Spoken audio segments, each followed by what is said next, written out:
Mapunta naman tayo dun sa kwento ng airport mo. Okay. Alam nila yung kantang ano eh, yung Oo. sikat na si Haring Haring Solomon. Si Haring Solomon. Anak ka ng po.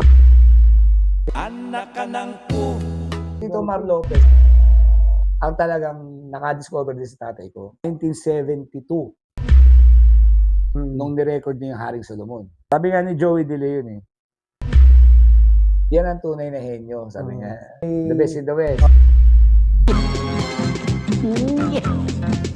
Sila Papa, tsaka sila Tito Mar, ang tumulong kay Tito Yoyoy. Lagi may artista sa loob ng bahay namin.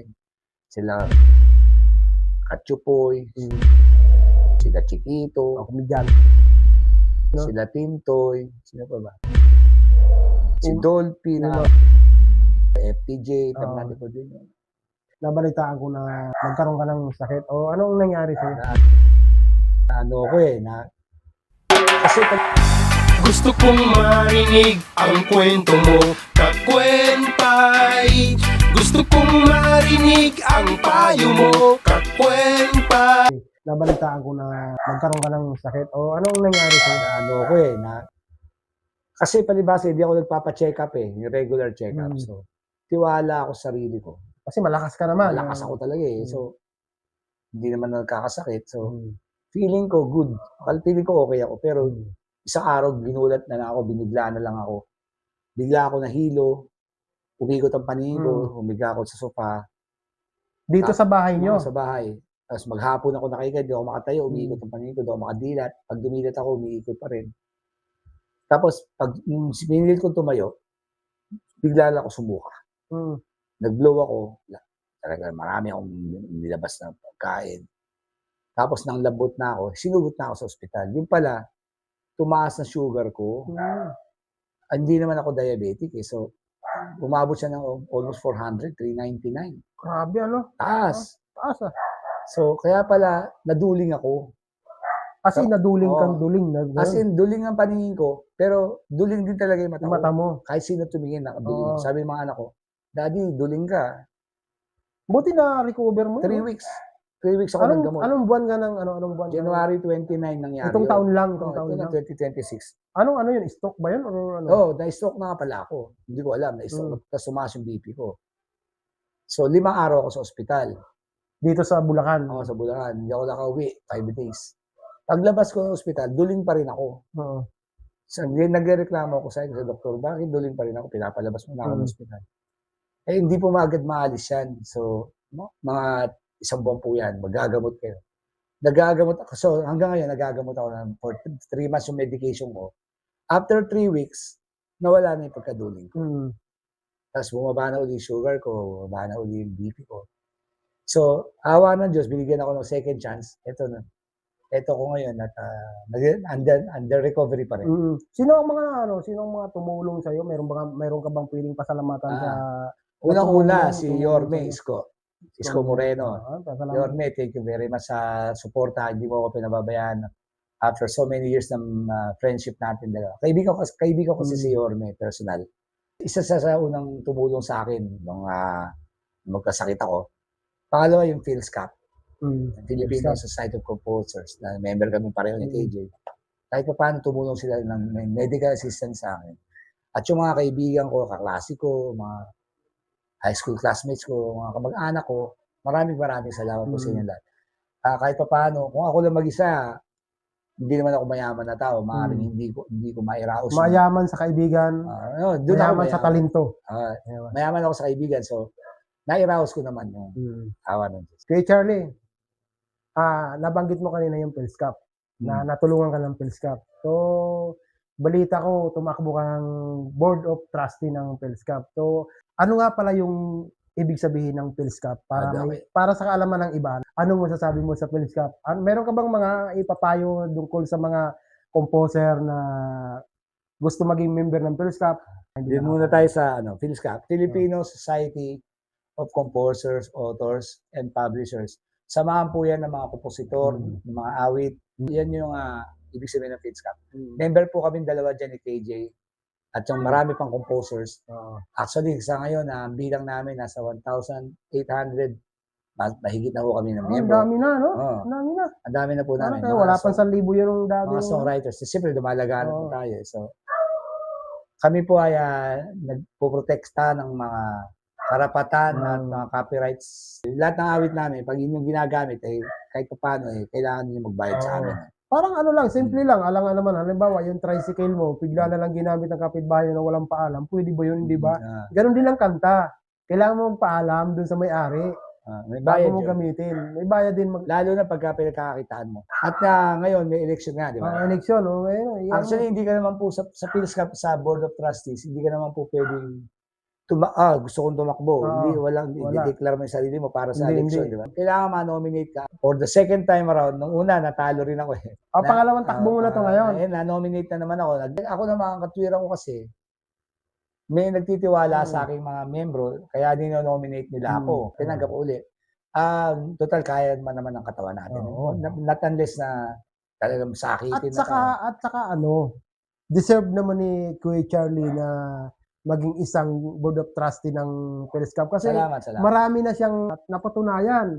Baka makatulong tayo kahit Ang pa makatulong sa marami yung idea na alam kong ikakalago ng Sa mga gusto mag-membro ng PhilSCAP, kailangan lang po dyan meron ka ng kantang na-release commercially or sa online, sa Spotify, sa iTunes, o sa mga major na-publish na sa record labels. record label.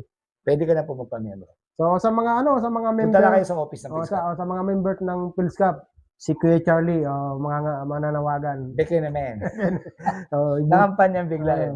pwede naman Kasi iboto niyo si Kuya Charlie na Salamat po. Sana mapagbigyan tayo. At ako rin pala. Sana mabigyan tayo ng pagkakataon. Ano ang maipapayo mo sa mga kakwinpay natin na musikero, na member ng PhilSCAP? Anong maipapayo mo sa kanila? Sa pagsusulat, gagayahin ko lang yung sinabi ng idol ko, si Jim Paredes, Ayun, ng Apo Hiking Society. idol natin yan. Isa lang naman sinabi niya na tumatak sa utak ko Ang paggawa ng kanta ay parang pagtawid sa EDSA.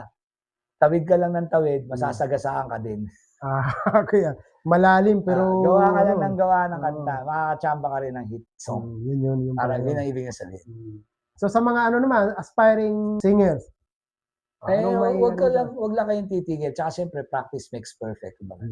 Mag-ensayo lang na mag-ensayo. Wag mahiya magtanong. kung may ano ba yung mga pinagkakaabalahan mo ngayon? Ganun pa rin, paggawa rin ng kanta, pagka may project sa Film Academy, nag-score ng mga movies, katatapos ko na ng isang tawag dito, talk show online na ako rin nag-background music doon. Ako rin gumawa ng theme song kay Direct Hero Bautista. Kaya si Kuya Charlie, napakarami nitong kaya karapat dapat talaga itong maging presidente ng PhilSCAP. Sobra naman. Malay mo, di ba? Member na lang. Pwede na. Hindi natin masasabi. May awa Diyos. Pag nanalo ka sa board of trustee, di ba? Ay maging presidente ka namin. Presidente. Welcome, PhilSCAP. Hello, PhilSCAP. Mapunta naman tayo doon sa kwento ng airport mo. Doon tayo kasi, di ba, hindi magiging Charlie Santos, Charlie Prieto kung wala yung Haring Solomon. Maliit pa ako. Pag walang ginagawa yun, ilalagay ko sa ibabaw ng lamesa ng dinner, ng dining.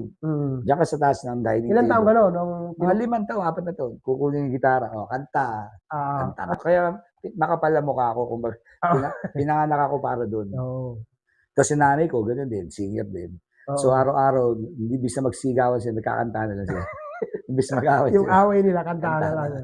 Yung nanay mo, paano sila nagkakilala ng airport? Ang mother ko, may lahing Australian. Hindi Pilipino, kaya nga fry. F-R-Y. Pero hindi ka pala talagang Pilipinong... Hindi ako puro.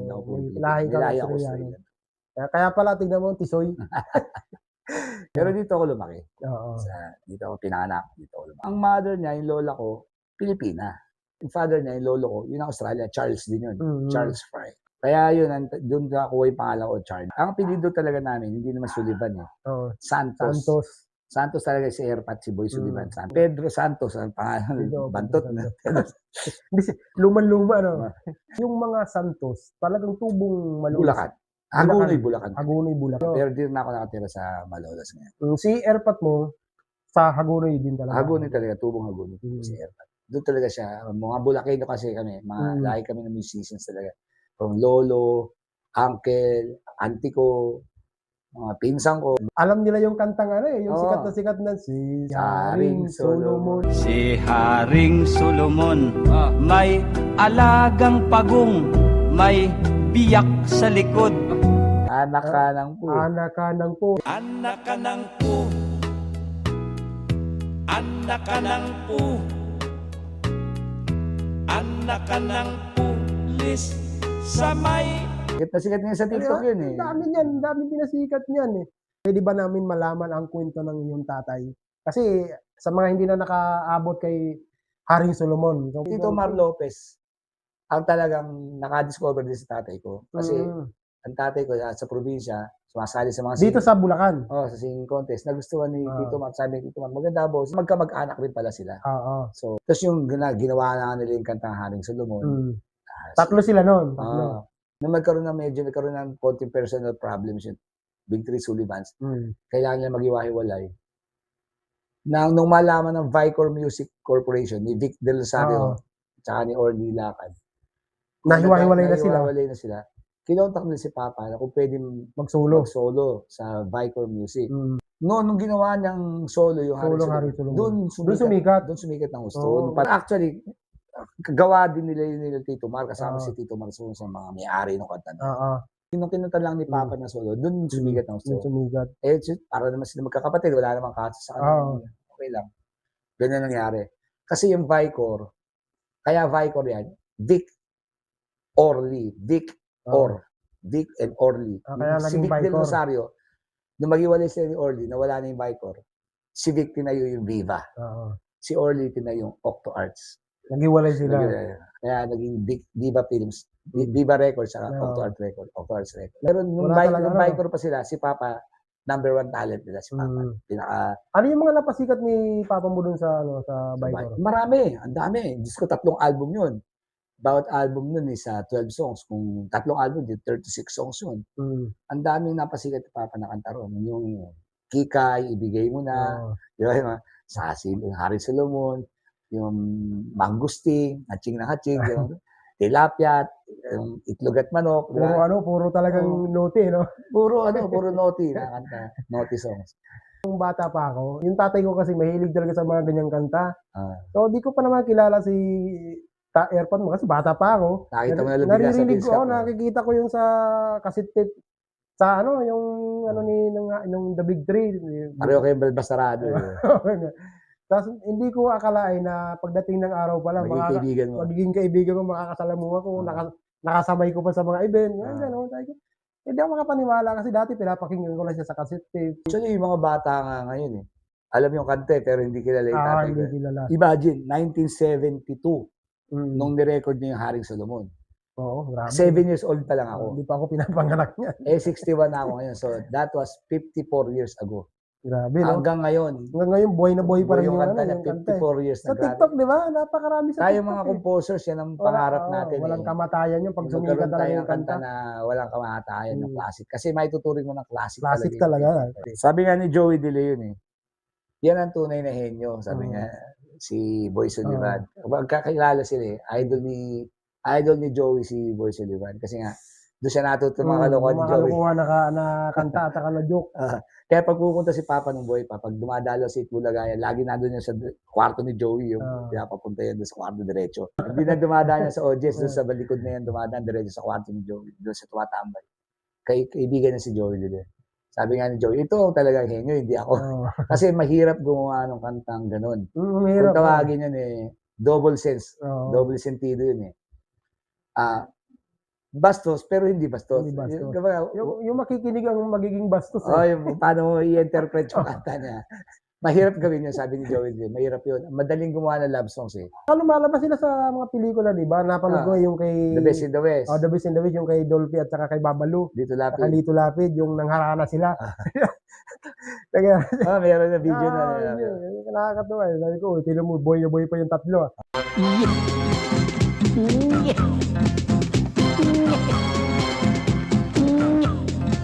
Taring king king king, taring king king, taring king na maalam na si Papa noong 2020. After pandemic, pandemic Hindi, na. pandemic days. Pandemic Pero pa hindi lang. siya na-COVID, hindi siya na-COVID. Oo. Parang nalungkot na si Tito Mar. 2021, sumunod na rin.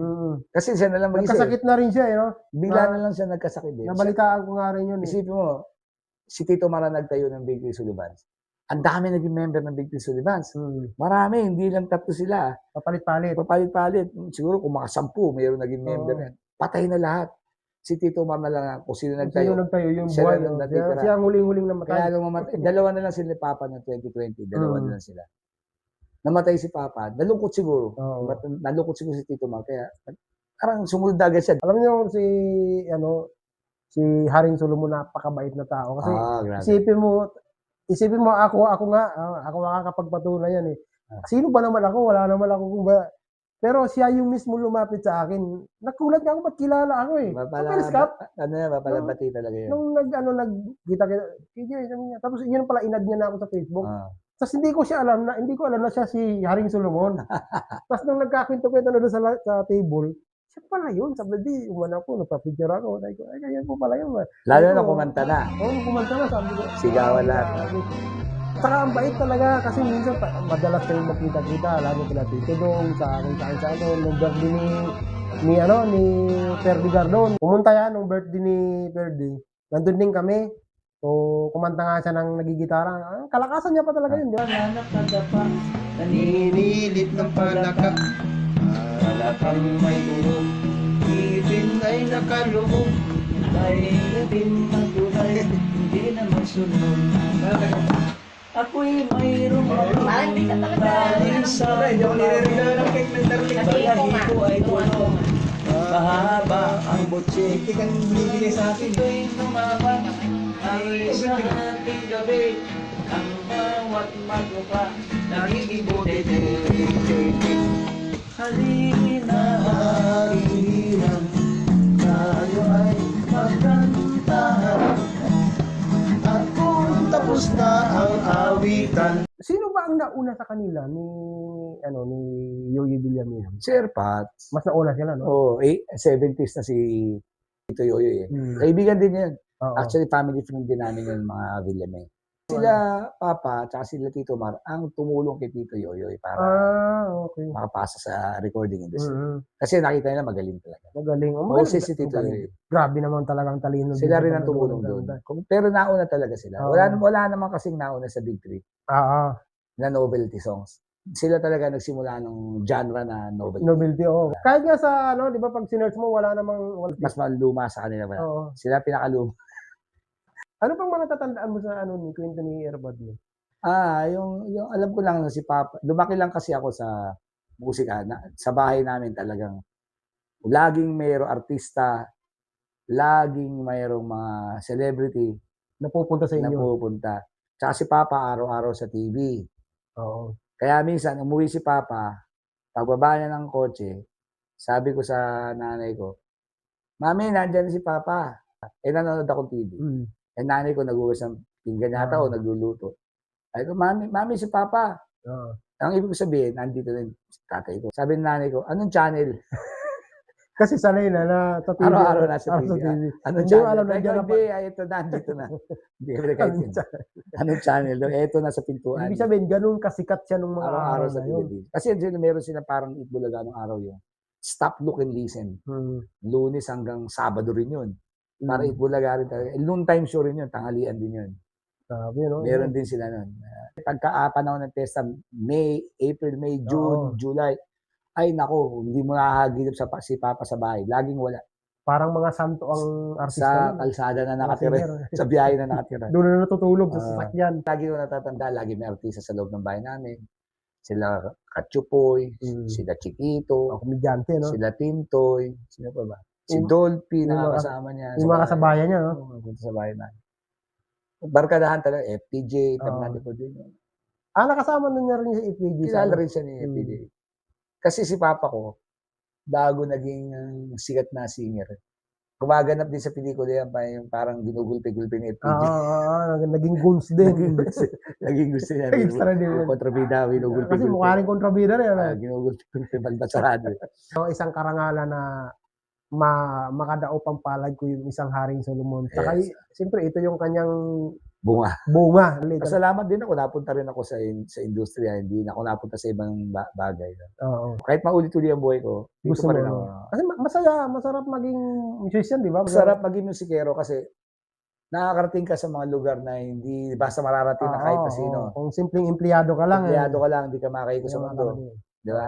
Kung ordinaryong tao ka lang, hindi ka makakapunta sa mga bahay sa Forbes Park. Oo. Ayun, ilang bahay na sa Forbes Park ang pinuntahan mo para mag-perform lang. Oo.